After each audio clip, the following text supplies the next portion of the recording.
Hey everybody, if you've clicked on this video, then chances are you're feeling cold and distant in the relationship. Maybe there are lots of things that have gone on in the past and you really don't know how to talk about it. So you either shut down or you explode when you can't hold it in anymore, and that makes things worse. So you've come to the right place. If that is you, I highly recommend you download the guide below. This can really give you a great jump start on understanding your relationship, yourself, and how to communicate powerfully and effectively. This communication guide is really the foundation of all the work that we do at the Love Therapy Center, and it really can transform your life. I know that's a big claim, but it is magic. And as a therapist, watching the dynamics change by using some of these simple steps, it is amazing. And I always feel super honored to be able to be witness to those changes. So, what are the steps? Number one, agree beforehand that if you are feeling emotionally triggered, one or the other of you, and it doesn't matter if you think they're triggered, if they're triggered, chances are you're triggered, you agree that you're going to walk away from that. And I like to have my couples come up with a funny or off-the-wall catchphrase like monkey butt or chicken butt, or there's a nicer one. You can do ho'oponopono, which is I love you, I'm sorry, please forgive me, thank you.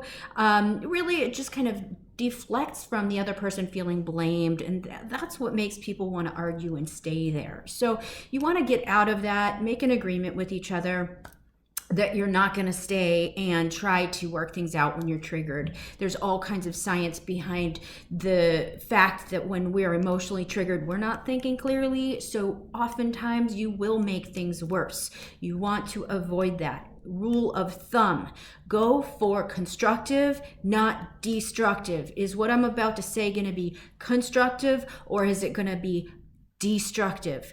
That is your baseline. Number two, you really want to try to then, once you have agreed that you're gonna separate and go do your own thing, spend some time with yourself, you to you.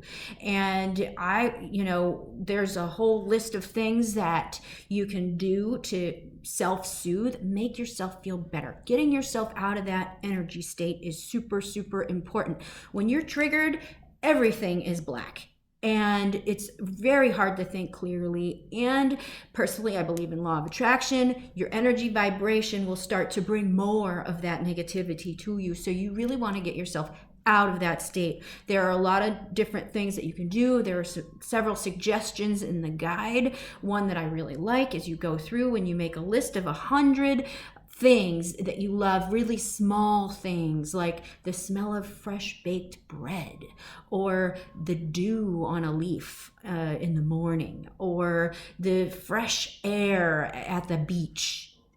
So just a list of small things that just you love, and that starts to shift your energy. It's super important. Shifting energy, very important. Number three, this is where you get to know yourself on a deeper level, and that is journaling. We've all heard about journaling. Journaling we know is important. It's hard to do, but it is super important, especially if you're triggered, and especially if it's involving someone else, because now you can take those twisted, ugly, poisonous feelings and you put them all down on paper, and you can just write it out. Like, imagine you're writing an email, imagining writing a text, and you just get it all out. You can swear, you get all that nastiness that's inside out. You don't want that staying inside of you. It is important to pay attention to it, to honor it, especially the feelings. You can even start it with, I feel so mad, or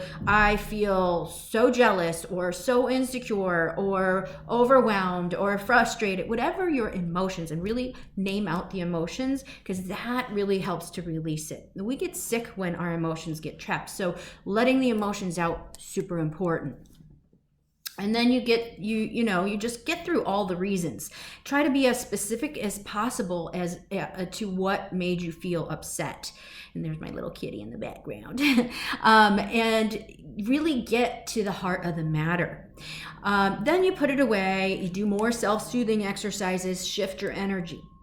Then when you're feeling better, you go back and read through what you wrote and really get to the specifics of what you wrote. Try to pick out very particulars, and usually they'll come out in the negative. I didn't like it when you didn't call me back. I didn't like it when you came home and just ignored me. I didn't like it when you always tell me that you're going to do the dishes, but you never do. These things, when we try to say it in the negative to our partners, can and often will create more drama.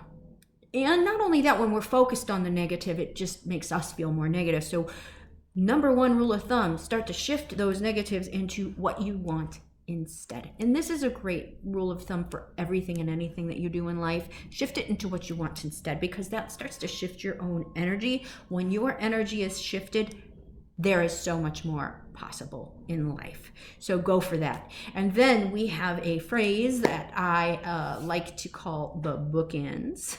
And it's the bookends because it starts with a "I would like it if" and it ends with a "how do you feel about that?" And insert your positively framed statement. So if, for example, they are not calling you back, then you would say, "I would like it if," or "it's really important to me if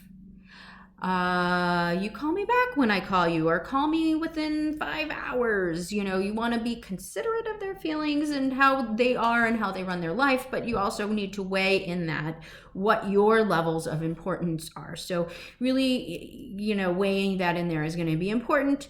Then at the end you say, "How do you feel about that?" or "What do you think about that?" Now, when you're adding that in, that last piece is super important, because a lot of people will rebel against what you're saying, especially, you put in the negative, then that's really a no-go, because most people will react and feel blamed and judged, and nobody likes to feel blamed and judged. So it's super important to make sure that you're keeping things in the positive, and then you put the "how do you feel about that" at the end, so you're not going to make them feel like you're trying to control them. And then number 6 is you want to make sure you find the right time. If your partner has a really stressful job, they come home, they're really just drained, you've been waiting all day to talk to them, and they get home and you just boom, that's, even if you use all the right words, all the right energy, that everything doing the right way, they're not in the right state, they're very likely to still have a negative reaction. So we want to set this up for the most successes possible. And then finally, last but actually probably most importantly, is you really want to try to validate their point of view before getting their validation on what you need to say to them. Because when a person's not feeling validated, not feeling heard, not feeling understood, they're really only going to half listen to what you have to say. They're just waiting on bated breath to go, "Yeah, but." So you want to address what you believe is their point of view first, and then you get to your point of view. So there you have it. Those are the 7 steps. Download that guide. It has a lot more detail. I just gave you a very broad overview. It's only 5 or 6 pages, so it's a quick read through, but it's a very powerful read through, especially if you want to book your free relationship success planning session, 20 minutes on the phone with one of our licensed and highly qualified therapists who can help you kind of understand how, what are the steps that you would need to take to really create empowered, powerful, fulfilling, juicy relationships. So go ahead and do that. Please feel free to write or call if you have any questions. And I wish you all the love and happiness, and we'll talk to you later. Mwah.